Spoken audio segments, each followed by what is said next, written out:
All right, week one is in the books, and honestly, pretty wild first week. Ryan said it, and I think I agree.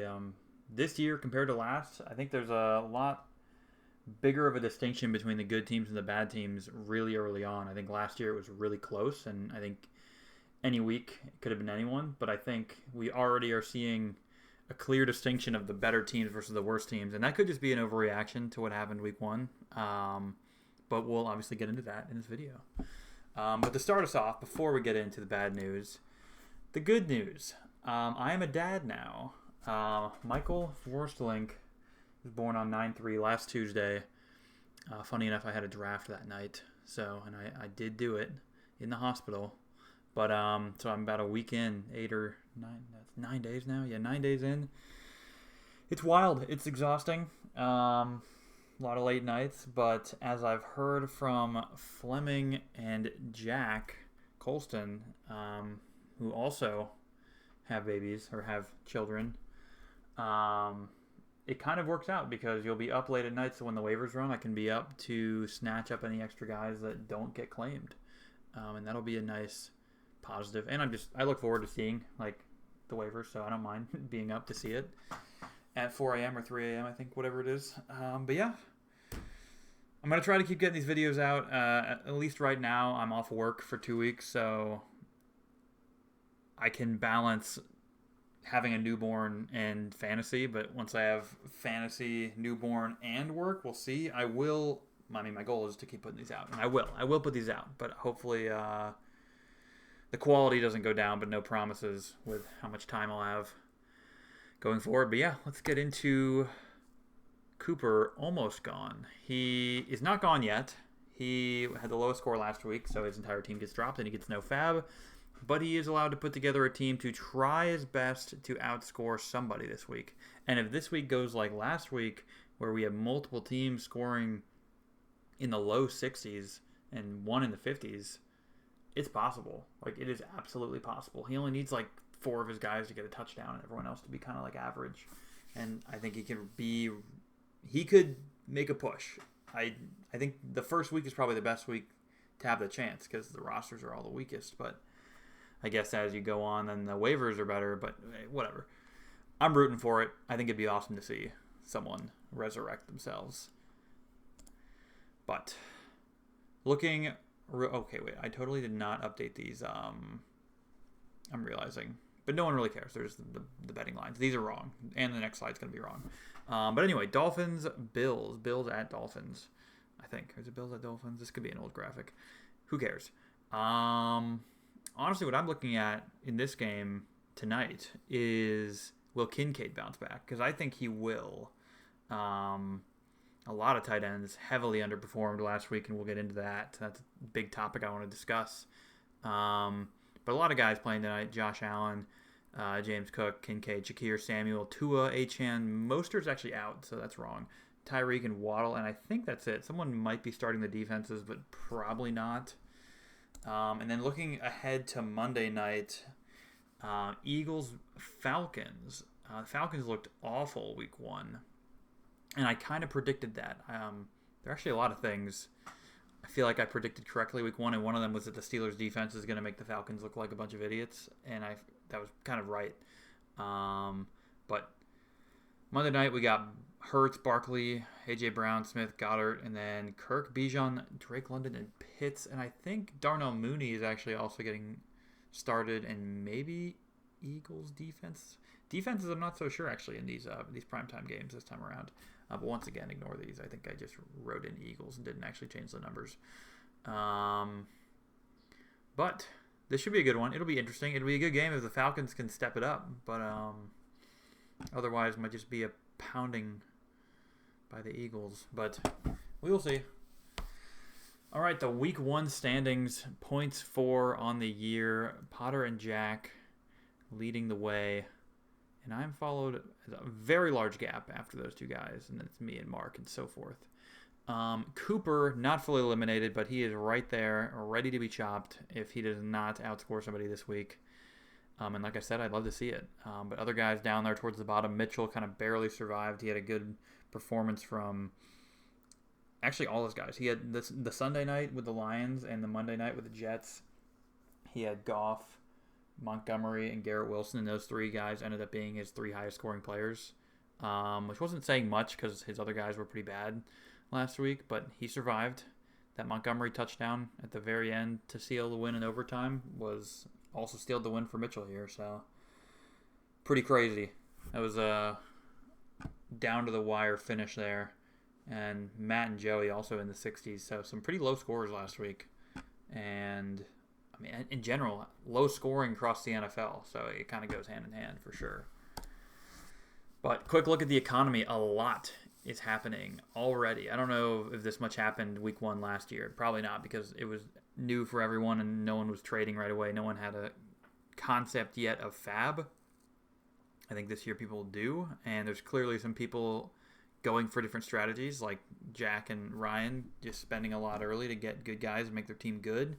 And then other guys like Johnny, Ben, and Mark trading away guys to build up the fab early on, because that's a good strategy as well, I think. And then other guys pretty much doing nothing and rolling with their guys. So there's like, those are kind of the three very broad categories of people, of strategy. But already a lot has been spent. Already 252 down from the original 1,800 in circulation. The average across the league is 91 fab, or about a 6% market share. So you can see where you stand relative to that line, $91. Yeah, I don't think there's really anything else to say here. Cooper's at 0. If he does resurrect, if he beats someone this week, scores higher, then he will come back with 50 fab, which is half of what he had. He had 100 when he went out, and that's how we will do it for those potential resurrected teams, is they get half of the fab that they had before they got eliminated. So just a quick reminder on that. Wait, did I jump? Yeah, I jumped too far forward. Okay. Little topic of discussion here. Week 1 overreaction. Most tight ends and quarterbacks were not worth the price, except for Josh Allen. Obviously, that is based on Week 1 results, which you can't base an entire season off Week 1. A lot is going to change. But early on, it seems like most quarterbacks and tight ends were not worth the price. Real quick look over here on the left. This is every tight end that was started across the league last week, Week 1. And where they were drafted and what they scored. So your draft pick on the left, what they scored on the right. And look, like, if you're spending a second-round pick on a tight end and they're scoring 5 points, 6 points, I mean, it was a terrible week for tight ends. So I can't, point at everyone. 6 is actually on the better end, even though it's pretty low for a second-round pick. But my point is, and I'm kind of patting myself on the back here, is that I am the guy who didn't even start a tight end that was drafted in Colby Parkinson and have had the third highest scoring tight end. And in line with that, I think what I want to say down here is me and Potter had the right idea during the draft. We both elected to fade quarterback and tight end until round 9 or later and spent those early picks loading up on talent at wide receiver and running back. Not that tight ends are always going to be this bad and that the highest scoring tight end or started tight end on the week is going to get 10 points, but it does happen. Like, tight ends aren't the highest scoring players out there, so why waste a top pick on one of them? Like, even Laporta, who had a crazy year last year, there's no guarantee he repeats that. Kelsey's kind of sliding. Mark Andrews looks like he's losing his job to Isaiah Likely. Kincaid had a bad first week. I think he'll bounce back, and so forth. There's just so much volatility with tight ends. I think why risk it? And I can't say that was exactly my plan. Just no tight end fell to me where I wanted them to, and I didn't want to reach for one, so ended up just waiting. I actually drafted Gesicki and then decided to change that to Parkinson after the draft, and that was a good switch. But anyway, to quickly note that point that what me and Potter did. I mean, you can look at, he had rounds 1 through 8. He picked Lawrence 9. I had rounds 1 through 9, and then picked Stafford in 10. Like, we just loaded up on guys that, like, these receivers are disgusting. In fact, he got Jameson Williams as his 5th. CeeDee Lamb, Kupp, Ayuk. He traded Ayuk to get Pitts, but that's a good move in my opinion, especially given that his tight end was not playing really. But his receivers are loaded. His running backs are serviceable. Me and him both actually drafted a running back that will not start until later, Nick Chubb, and I got Jonathan Brooks. I think I got some good guys here as well. More evenly split between the running backs and wide receivers. He really loaded up on wide receivers. But hence why he and I were two of the highest scoring teams week 1. I think those are the more important positions to have. So I think maybe there's something to be said about that draft strategy going forward in future years. But yeah. Oh, and one thing I want to point out too is Phillip. The auto draft kind of boned him, didn't give him a running back until later. But what I will say is, even though it did give him 2 quarterbacks, the fact that it loaded him up on wide receiver talent helped him survive, and I think it's going to help. It's going to continue helping him survive, because if you can start 4 receivers and they all have a decent chance of putting up points, like Xavier Worthy looked good week 1. I know it was kind of inflated by those touchdowns, but I think Phil's actually really good at receiver, and that's going to keep him alive early on until he eventually upgrades at running back and tight end. But Lamar's good too. So anyway, off my soapbox, into the classic 3 graphs that you all that have been here before have seen before. So this one is the same one as last week, actually, to start off with. Fantasy Pros versus Sleeper, just your projection based on these 2 sources. And so if you're in the green, both sources think you're in the top half of the league. That being Jack, Potter, me, David, I think it's Ryan, Fleming, Mark, James. I debated whether or not even keeping Cooper in these, but I think it's kind of funny just to see how, if he does pull it off, just to show how much of an uphill battle that will be for him to win, and how much worse his team is on paper than everyone else's. But anyway, other guys in the red are Ben, Mitchell, Jake, Johnny, Huff. Phillip is oddly, Fantasy Pros likes Phil's team a little more than average, even though he's considered the second worst according to Sleeper. And then we have Matt, JC, and Joey, where Sleeper likes them a little more than Fantasy Pros does. But yeah, there's not really anything crazy to point out here. Just this will keep developing throughout the season. And this one, which we did not have last week, is your next week versus rest of season. I don't know why this says week 4. You can ignore that. It's just this week, week 2. And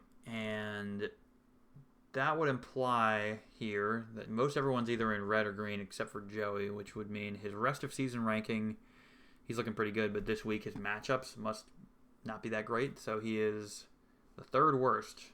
Cooper, Ben, Joey in terms of this week's rating on Fantasy Pros. But everyone else, it's pretty much a straight line here, where if you're good, you're good. If you're good now, you're also good, looking good for the rest of the season. So a lot of the similar names up here in the top right. Jack way up here again. And last but not least, and this is probably my favorite one, and I think the one that tells you the most, and I did have this one last week, but there wasn't really much to show because no one had spent much yet. But your position strength versus budget, what you expect to see on this graph is, let's say you're a team like Ben, where you trade away one of your best players for fab. Now you're going to have more fab and weaker players. So you're going to go up and to the left. As you spend and get better players like Ryan and Jack, you're going to go down to the right. You have less fab, but your players are strong. I think this is a safer place to be than up here, obviously, because this means you have people that are going to score points now, but long term you're going to have a harder time managing your budget unless you trade a player and get fab back, obviously. And then the coveted green square up here is where you are above average in your strength of team, and you also are above average in fab. And it's hard to get up here. If you're not in here, it's kind of hard to get up here unless you make really savvy trades or waiver acquisitions or whatever, where you're getting good players at a budget, or you're trading away bad players for money. Like selling players that end up not being good is a great way to get fab and not hurt your team. Anyway, so me and Potter technically are the highest up and to the right. Johnny and Mark are more around the average position strength, but have a lot more fab. But yeah, and then James and Fleming up here a little below the budget line, but they are stronger because they've spent money to get there. I think James has spent on Mahomes and Fleming spent on Amon-Ra, I believe. So the only person besides Cooper it's in the red is Matt. where he has now spent a little bit, so he's below average, and his team is still also below average. So not a great place to be, but not that that can't change. A lot changes during these first couple weeks because no one really knows. Projections can be off a lot of the time. But I wanted to bring this quad box back, but I added one in the middle for kind of the undetermined / mid teams because it's kind of hard to classify everybody this early in the season. But I'm giving the solid overalls. Oh, and by the way, the numbers and the brackets, I'm giving on these charts, these 3 charts. You get 1 if you're in a green, 1 per green, a half a point per yellow, 0 points per red. So in theory, James for 2.5, that means he was in 2 greens and 1 yellow. Just to give an example. So the 4 of us here, me, Potter, David, Mark, are in the green in all 3 of these graphs. That doesn't necessarily mean that I'm always going to put people with 3 in solid overall, but I do believe in this, and James is the only one does not have a 3, but I think he belongs in this solid overall category. And then top left, we have the good in the short term, questionable long term. Really all this is, in my opinion, is it could be matchup based, but typically I'm just talking about fab. Meaning you are good now because you have good players and you spent your fab on good players, but long term you don't have the fab to make those moves, but you can obviously trade players for fab and whatnot. But just to classify people, that's one of the classifications. And then bottom right, we have the opposite. Iffy in the short term, promising long term, kind of the flip side. You've traded, typically people that have traded away players to get fab. So now they're loading up fab for later in the season, but currently their team is below average. So they're in a little bit of danger in the short term, and then the danger zone is both bad. And Cooper obviously is going to be in here, but I have Matt and Mitchell in the danger zone of their teams aren't that strong, / they're on the lower side of fab, and maybe even this week they have tough matchups. So we'll see. And then these 5 here, Fleming, Phillip, Joey, JC, Huff, I don't think they necessarily belong in any of these categories yet, so we're going to have to wait and see where they go. Fleming's close to being up here with James. I just didn't want to throw too many people in the solid overall, and if I had to pick between James and Fleming, I give the slight edge to James. But yeah, this is our little summary quad box here. And now team by team. I'll try to not ramble for too long. But first off, don't forget the accolades. So Ryan, I know, does not care for these. But Potter, with the first star of the season, these wide receivers just were disgustingly strong. And that was even with trading away Ayuk to get Pitts. He threw Jameson Williams in, and he was a stud. Jaden Reed was a stud. I mean, it's a big bummer about Jordan Love. I think Jaden Reed is not going to be that productive while Love is out, but we'll see. I was high on Cooper Kupp this year. He had a great week 1. These 4, look at this. 1, 1, 1, 1. He has the best wide receiver 1, best wide receiver 2, the best flex 1, and best flex 2. And those are both wide receivers. He did bring in DJ Moore, and that's who this is right here. Pitts is solid. His running backs are very serviceable. I don't love Zeke, but he did score week 1 and shows that he can still produce a little bit. I mean, if he doesn't score, he could have a 5-point week, and that's not great. But Potter's going to be held up by these wide receivers, and Trevor Lawrence is fine. And so the fact that he is at this point with the strength of his team and he's above 100 fab, great work. So I was right. Oh, and yeah, I predicted him to be eliminated last week. So yeah, I get it. I would like to say he addressed the issues that I thought he had, which was Sinnott at his tight end, and who else? That was the big one. And I wasn't a huge fan of Zeke either. So that was my kind of small reason why I thought he was a dark horse candidate to get eliminated, but ultimately I think he has a good team, and I still think he has a good team. So I was right, but I was wrong. There you go. Now, second place, Jack's team, as expected, should be a top contending team early on. I said here, almost undebatably has the strongest roster on paper. The only thing is I think his wide receivers still need some work. He did get Ayuk, which helps. Diggs had a good week 1. I'm still not high on him. So ultimately, his team is really well-rounded, but I think for how much he spent, it is a little concerning that his wide receivers aren't also great. I think wide receivers kind of give you that upside to keep you alive in any given week, running backs don't have as likely of a chance to go off for like 30 as wide receivers do. And that's not based off facts. That's based off my gut feel. But Anthony Richardson looked good. Should be good. A lot of rushing upside as well. So Jack's team will continue to dominate probably. But down to 40 fab. And me, coming in third, I think kind of the surprise of the week, quietly.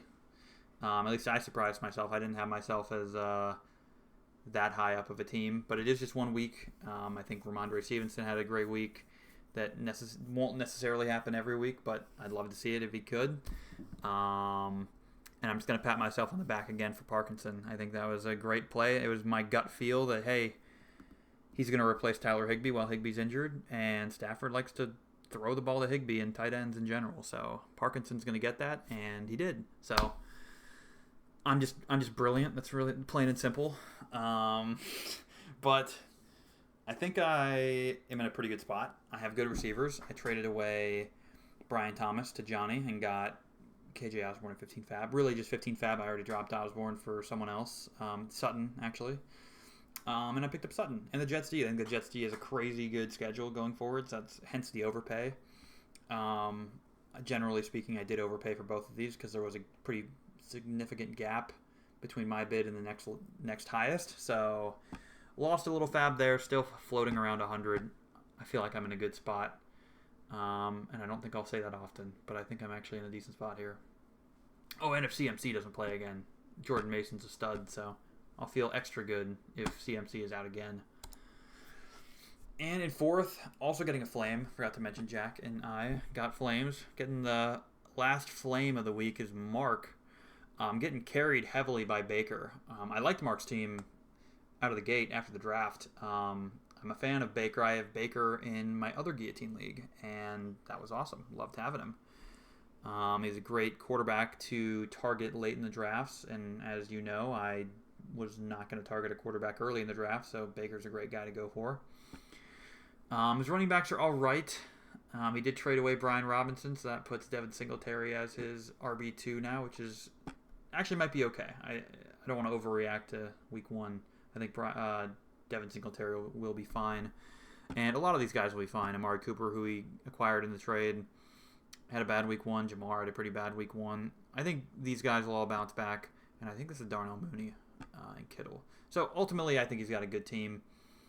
But the reason he is in the top 25% this week is really simply because of Baker. Because the second highest scorer was Devonta Smith with 12 points, which is nothing incredible. So we'll see if these guys can bounce back, but I think his team is still looking pretty solid. JC, the power ranking 1 as of week 1 or preseason before week 1. Highest scorer was the Minnesota defense. It's kind of a surprise. Burrow had an awful week. Some other guys didn't do too great either. Christian Kirk, Devontae Adams, Cole Kmet. A lot of disappointment. I was high on the Brandon Cooks pick late in the draft, and so far that panned out week 1. Scored a touchdown. He's good at running back with Gibby and Alvin Kamara. And ultimately, he's still has a solid core here. Burrow should bounce back. It was just a rough week 1 for numerous reasons. The Bengals just tend to suck to start the season, it seems, every season. But he's sticking with his guys. He only acquired the Colts defense, so didn't really do anything major here. Still think he's got a solid team here.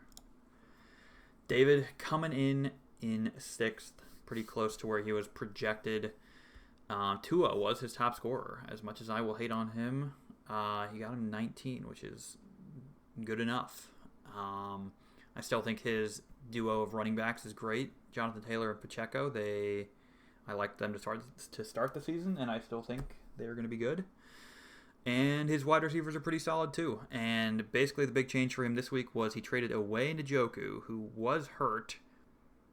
I was pretty sure he traded him when Njoku was questionable, and now he's out. Like a couple hours after the trade, he's ruled out. So not sure if that changed really anything I forget who he traded him to, but I think $7 is great. But I think 16 is an overpay for Ingram, but I guess you can warrant the overpay because you got $7 for Njoku, so you dropped a tight end that is out anyway, and so you're net down 9 fab, and you got Ingram, so not awful. Still a solid team here. Should be good going forward, at least for now. Fleming had a really solid week with Allen leading the way and Mike Evans, 2 of his early draft picks that panned out for him. Allen proved to be worth the price. I knocked him for drafting him so early, but hey, he gets the job done. He was the highest scoring quarterback week 1, and he'll always have that rushing upside, so that'll help him score. He gets Hollywood Brown from waivers and also Tucker Kraft. Spends $5 on Hollywood. Wait, why did I spell Hollywood? Dude. All right, flame me for not knowing how to spell, but at least, I do know how to spell. I just didn't spell it correctly. But he gets Amon-Ra St. Brown and Puka in a trade. Puka is injured, so he's just kind of stashing him. But the addition of Amon-Ra should be really good for his lineup here. His running backs are his weak point with Jalen Warren and Tyjae Spears, but they're serviceable enough where if his wide receivers and tight end Kincaid can carry him, he should be fine. So this is showing Puka and Hollywood Brown. And let's assume they're not playing. I'm pretty sure... Let me see who he actually has here in the flex. Because that is a big difference. Because those 2 guys...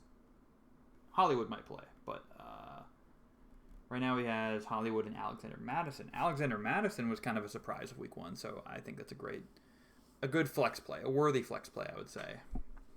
But if Hollywood's out, then that's tough. He can throw in right now either Justice Hill or Tucker Kraft. So that's where he's at. Loses Terry McLaurin, Demarcus Robinson, and Schultz in the trade. Demarcus Robinson I'm kind of high on. I think he'll be good in the absence of Puka, but we will see.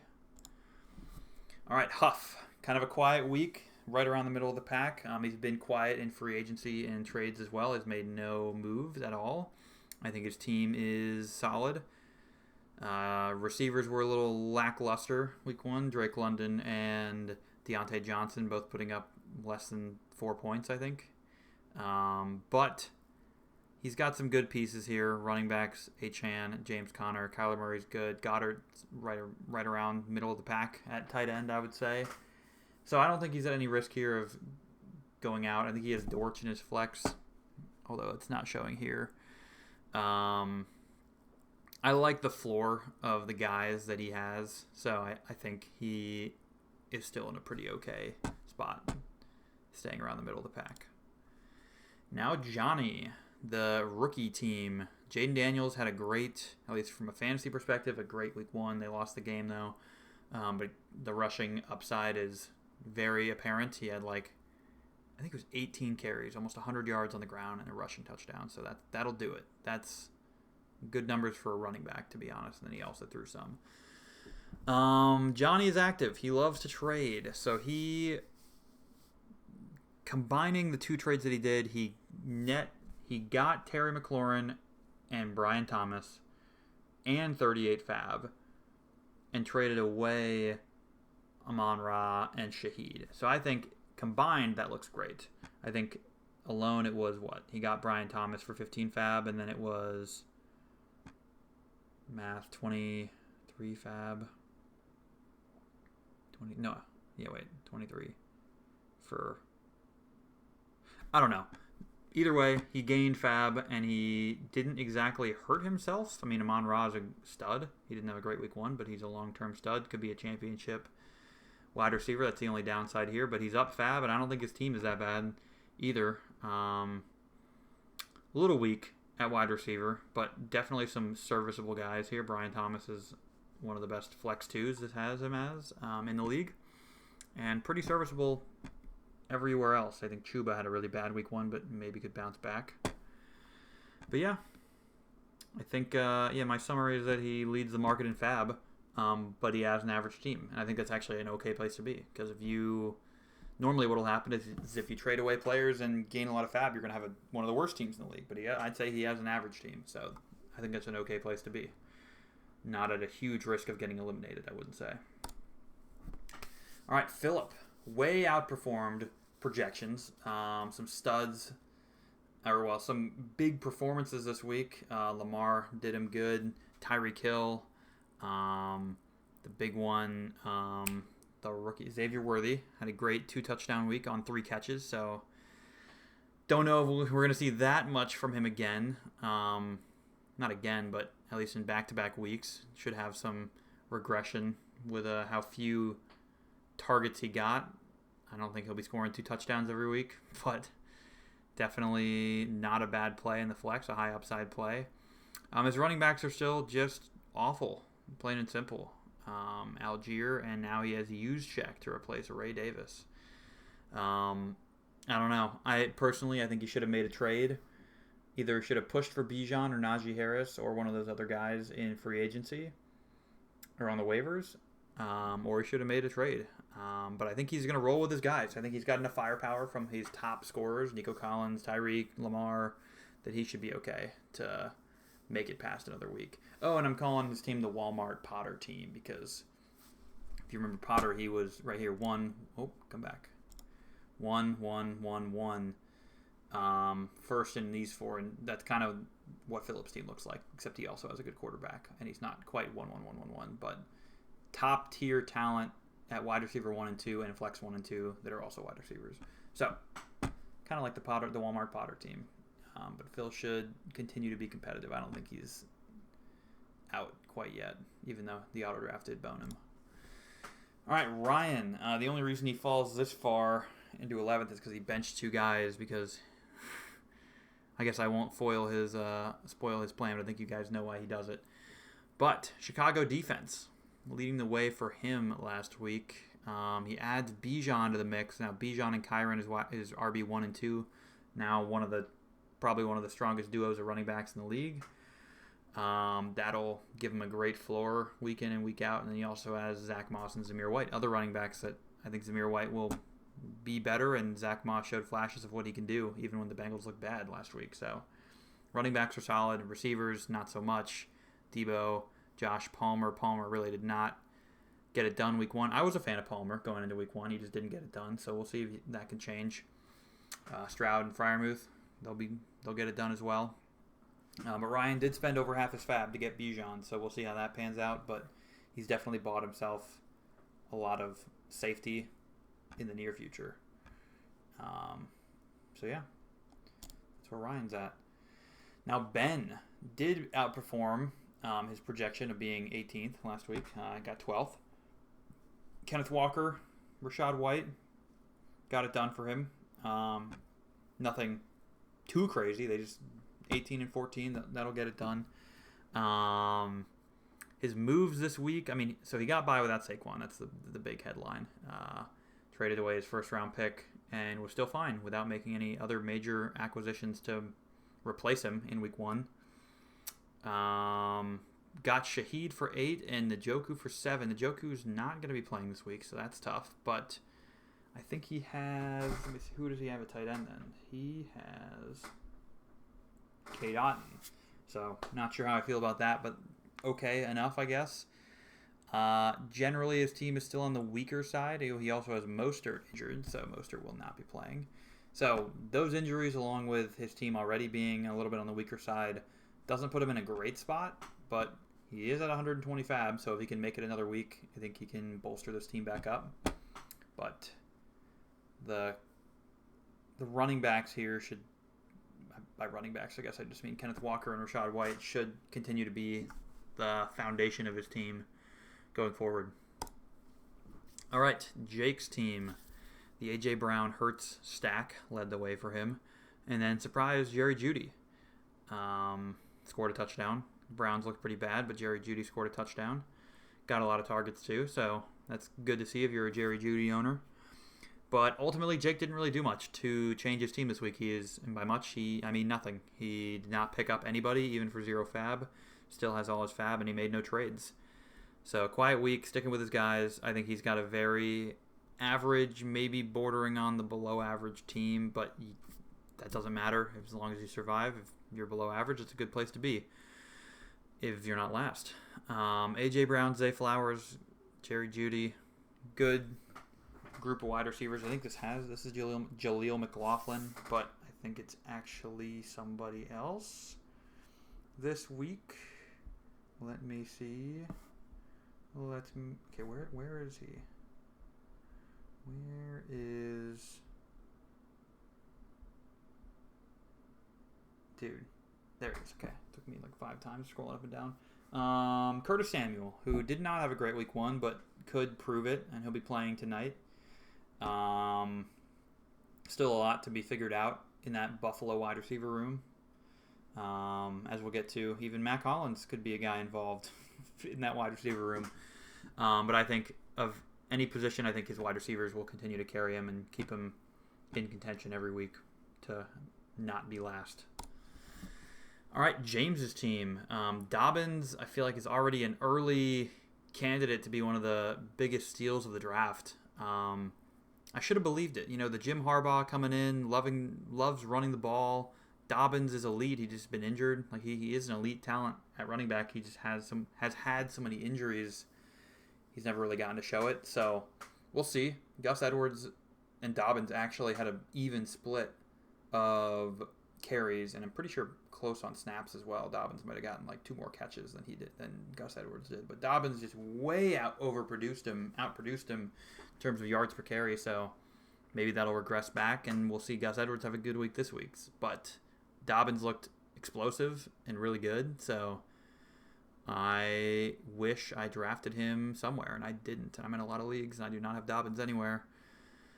Should have believed in it. But good job for James getting him later in the draft. I did not think Dobbins was going to be a good RB2 for James, but boy, is that probably wrong. James also has T. Higgins returning potentially. I guess that's actually not guaranteed at all. It's very questionable still. But if he does, that'll be really good for his team. He gets Mahomes for 19 fab. Maybe a little overpay, but when you need a quarterback, I'm pretty sure he had Jordan Love. Yeah, he had Jordan Love, so you needed a replacement, and Mahomes is by far the best guy out there compared to the undrafted quarterbacks that were on waivers. So can't knock it. Also got Fields for $1. Can't hurt, I guess. But ultimately, still a pretty solid core here once everyone's healthy. And I guess by everyone, I just mean T. Higgins. But even without T. Higgins, he's got a solid team here if J.K. Dobbins does what he does again. But he is picking up the first Ice Cube of the season, and that is the first Ice Cube of the week. And the second one is going to Joey, who was without Christian McCaffrey, so that does not help him. And he did not have a replacement in time, but he was already safe this week, so that's good for him. Would have been a tough scene if he was not safe and did not have a replacement for McCaffrey. But Mixon stepped up in the lack of CMC. As a Bengals fan myself, I can't say I was super high on Mixon on the Texans, but after seeing it only 1 week, maybe it's an overreaction, but I think he's like a perfect fit for that offense. I think he brings the energy. I think he's a good leader as well. And he was running with a lot of speed, like more juice than I'm used to seeing from him. So that's a good sign for Mixon owners out there. But if Mixon can do what he does, do what he just did, then McCaffrey and Mixon is a great combo. But McCaffrey is not a guarantee to play this week. And outside of that, I mean, Mark Andrews, I'm worried about Mark Andrews too. With likely taking away targets big time. But he's got some okay receivers. Rashee Rice and Keenan Allen. I'm not huge on Keenan Allen, but Rashee Rice is great. And Caleb Williams, I think we didn't see a great performance week 1, but we'll have to see if he can develop and get better throughout the season. But Niners defense is pretty solid too. That gives them some pretty much guaranteed points there, I'd say. But yeah, Joey did not really make any moves this week, sticking with his guys, and he's got a pretty okay core here. And Matt's team getting another Ice Cube, or well, first Ice Cube for Matt, but another Ice Cube on the week. Aaron Jones led the way for him, and Ladd McConkey got a nice little touchdown to start the season. Start off with the rookie campaign. I think Matt's got a pretty okay team here. He definitely bolstered it up with Najee Harris at the RB2. I think he had Blake Corum last week, who got 0. I didn't hate the play on Corum, but it ended up being like I think Ronnie Rivers getting the backup RB carry is not Corum, so that wasn't expected. So that just is what it is. Marvin Harrison also had a terrible, awful I mean, maybe he didn't play awful, but he only got one catch, so pretty bad opener. DK didn't have a great start either. So there's some concerns there, but he beefed up with Demarcus Robinson and Schultz. He traded away the injured Puka. I think that's kind of a smart move. Smart move in the sense that he's getting active players for an injured player, but he also lost Fab in the process and lost a way better player than the guys he got back, Demarcus Robinson and Schultz. These are like a short-term fix. So I believe it was Fleming who got Puka and 10 Fab. If I'm Fleming, I'm very happy about that. But ultimately, I think this trade favored both sides for what they needed. But if I were to pick a side, I like the Fleming side of this more, for sure. Stashing Puka and getting 10 Fab. But Matt is on the lower side. And Fab on 72. But, yeah, look against Bell again. And Najee, D-Rob, and Schultz. But yeah, pretty much overall an unfortunate week one for many reasons. The Puka injury, the Marvin Harrison Jr. almost goose egg. But he can bounce back. He's got some decent guys here that can still keep him afloat. And Mitchell coming in with the trash can, as I already mentioned, barely survived. The Montgomery touchdown saved him ultimately, but only 2 players in the double digits is not a good look. Garrett Wilson almost got him there, but these were his top 3 scorers last week, and they all came in the late window, Sunday night and Monday night. He pretty much sells low on Cooper. Cooper had a very bad week one, but he was targeted a lot. That's the promising side of it. He was targeted a lot, just got 2 catches, I think, only got him 2 fantasy points. So he got Brian Robinson, who's probably much safer, and he needed running back help. But he did also lose 10 Fab in this trade, so it seems like a little bit of an overreaction to the bad week one for Amari Cooper, but we'll have to see how it pans out. Brian Robinson should be solid. I like him going forward. And he also gets Josh Reynolds for 3 Fab, who there's a chance he flexes him this week. Let me take a look. He's not flexing him. Oh, because he's flexing likely. So he's got both Travis Kelce, who had a really bad week one and should do better going forward, and likely. I kind of like starting both of them. Those are 2 high-octane tight ends that could both score very well. So we'll have to see. And I'm pretty sure he might be benching Gus Edwards this week, which might be smart after what we saw week one. But like I said, we might see some regression or positive regression for Gus Edwards, and that could mean potentially a touch. I always imagined Gus Edwards going into the season was just going to be the goal line. He'd vulture the touchdown guy, but that did not happen week one. But we'll see as the Chargers figure it out with their new offense. But likely could be a dog. I wanted to point that out. He looked so good week one, and he was the highest scoring tight end week one. He was just on Mitchell's bench. And Cooper, as we mentioned, and as many probably will be watching these no-name dudes this week. I think it'll just be hilarious when these guys start scoring touchdowns. I think it's Jalen Naylor. Let's test my knowledge. Sam Darnold, Ty Chandler, Jamal Williams, Jalen Naylor, Mac Hollins, Juwan Johnson. Is this Marshawn Lloyd or Emmanuel Wilson, one of those 2 Packers running backs? And Ty Johnson for the Bills. So they're all the worst respectively for their position. But then you got the Lions defense, who are projected to be mid this week. But yeah, last week, I guess to point out what went wrong. 2 players, just like Mitchell, only 2 players in the double digits, Mahomes and Bijan. Just his other guys did not get it done. Let me actually look back at what exactly was so bad about it. It wasn't an injury. No, it was just like Jets defense is supposed to be good this year. They just were playing the Niners week one, so that's tough. Andre Yosavash, I was high on him, but he just didn't get it done. No one on the Bengals got it done. Jalen Tolbert didn't get it done. Evan Ingram, who people were high on, didn't get it done. Yeah, DJ Moore and Cortland Sutton just having very average, modest 5, 6, 7 point weeks. It's just that's all those together. It's not, that's it. So that was it for Cooper. It might not be it though. He can come back. I actually think I'm going to throw a little. I'm going to ride with Cooper on this. I'm going to throw a little money on it. Anytime Mac Hollins touchdown tonight, I think it's going to happen. Although I do feel like because he scored last week, it's not going to happen this week. But in any given week, I think Mac Hollins is kind of a toss-up that he could score. Big body guy. Actually got a lot of snaps last week. Out of all the Bills receivers, which as we know is kind of who knows, with Curtis Samuel and Keon Coleman, Mac Hollins. I'm missing a guy. I know I'm missing a guy here. There's a lot of guys that the Bills have that.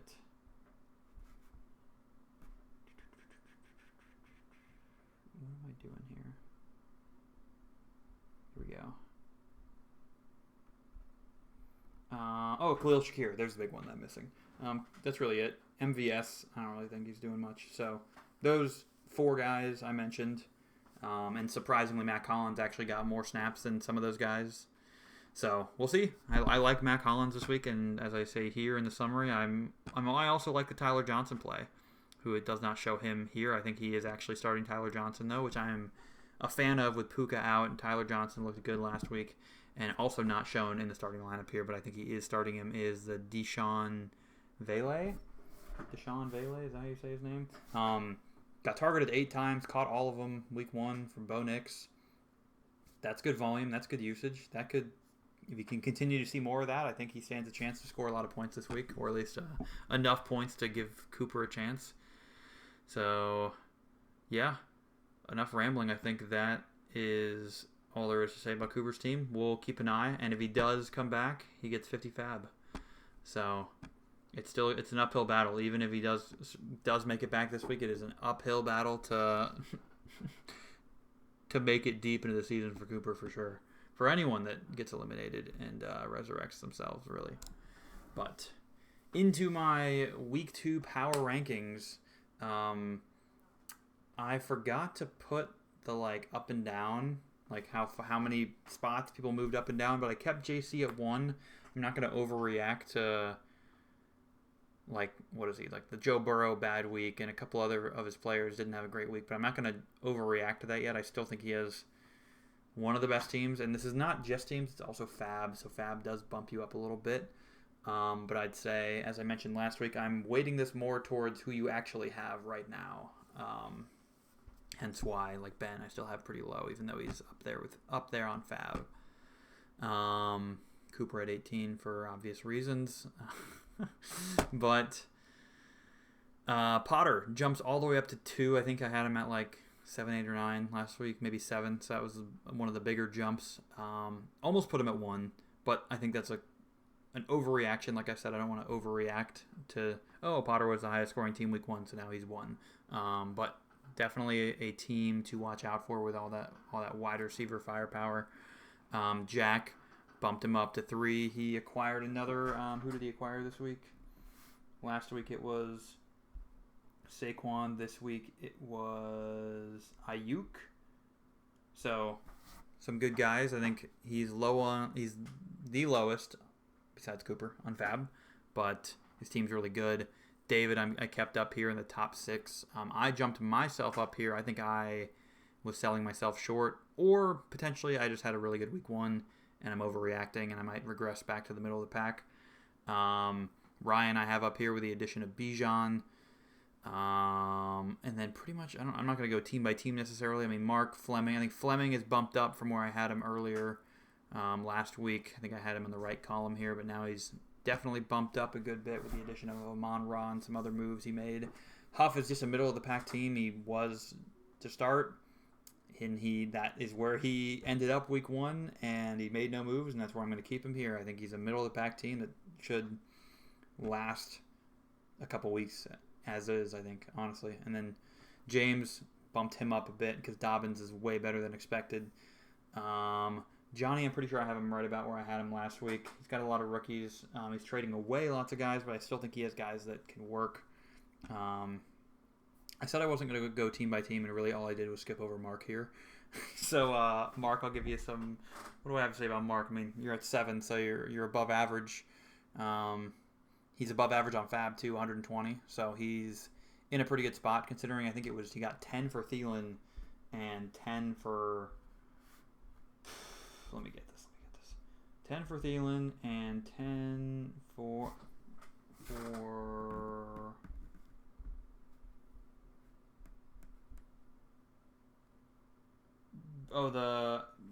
for Brian Robinson, and he got Amari Cooper. So I'm on Mark's side of that trade. I think that's the better end of it, getting 10 fab and Amari Cooper. So yeah, I think he's made some good moves. He's definitely one of the upper half teams in the league. Joey drops down a bit because the CMC injury. Not a super great performance week 1 outside of Joe Mixon, but still pretty middle of the pack team. Jake stays right around the middle of the pack, towards the bottom half. Didn't make many moves, but he should be okay enough. Mitchell was probably my biggest drop of the week. I think I had him at 4. I really liked his team after the draft, but some guys really underperformed. Gus Edwards, Amari Cooper, Travis Kelce was awful week 1. They should improve. He traded away Amari Cooper, but those other guys should improve. But for now, I definitely do think his team is on the back half of the power rankings. And Matt, I think I had him here earlier. I just think his team is a little on the weaker side. He has also spent fab. I mean, he was the only team on that chart where he's in the bottom left, where he's bottom half of the league in fab and bottom half of the league in position strength. So that's never a good place to be. Phillip, I think, still has a potential to be higher. I just don't think I can throw him higher until his running backs get better. And defense and tight end. I think he's pretty bad in all those departments. But quarterback, Lamar, and receivers, fantastic. Ben, I have Ben here because he didn't make any like huge moves to improve his team this week. He still has a lot of fab. He did spend. I mean, I know he spent from he was at 145 and now he's at 120. So that let's jump into where that money was spent, because I think the point I'm making. So he spent 7 on an injured Njoku, spends 8 on Shaheed, and last week he spent 10 on Thielen. So yeah, that's 25. That's how he goes from 145 to 120. So those aren't bad. Like, those are just short-term fixes, short-term starts. So I don't love that. Like, Barkley is going to be a starter for potentially the entire season, and he spends half of the money, more than half the money he got for Barkley, on guys that might not be used in once we're halfway through the season. So that's where I'm not high on how he's spent the money so far, but I don't think he is in a spot where he's going to get eliminated, although he is the lowest fully alive person on the list. I don't think that necessarily means he's getting eliminated. I just don't think he's in a great spot. But he still has the fab to keep working with it.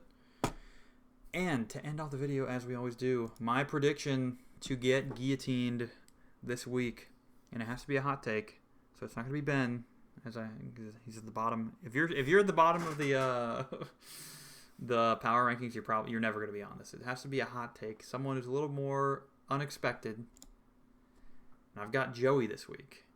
So good news, Joey, because last time I predicted someone to get eliminated, they were the highest scoring team the next week. So you're welcome, Potter.